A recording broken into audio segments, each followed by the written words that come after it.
going to have the 16 millimeters here at the top. You've got 2 here at the bottom, and you'll have more here at the top. So go ahead and take all of those out. So take the plastics off, take the strut off. You also have a 10 millimeter nut right here that this reservoir hangs off of your strut bar. So make sure to take that off as well. Don't drop it. It's a drag. I've done it. Now, the one other thing to keep in mind while we're here is the front bolts are shorter. So when you put these back in, make sure that you put the shorter ones in front, but we'll deal with that once we get there.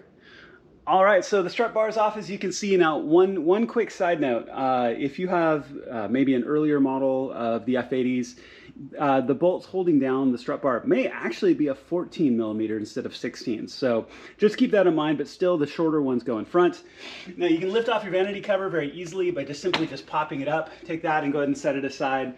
So I'm going to rearrange my camera because we're going to take our airbox off on the far side. We've got to take that off to be able to get to the lower pipes. Now, one quick side note. Now, this car actually has upgraded charge pipes, but we're actually going to change these out. The process is exactly the same. So if you notice, they look a little bit different. That's the only reason why. So we're going to take that out, and then we're going to take our J pipes out. All pretty straightforward. I'll walk you through it. Okay, so to take your airbox off on this side, you're going to want to take the sensor off. And there's a little clip that you depress with your thumb. Just kind of pull it out, pull it safely aside. Now you've also got basically a hose clamp right here that you can use a socket or use a screwdriver to loosen. While you're here, you can also loosen the hose clamps at the top of the top of the intake pipes as well. So I'm going to loosen all 4 of these clamps. I'm going to loosen the clamp here.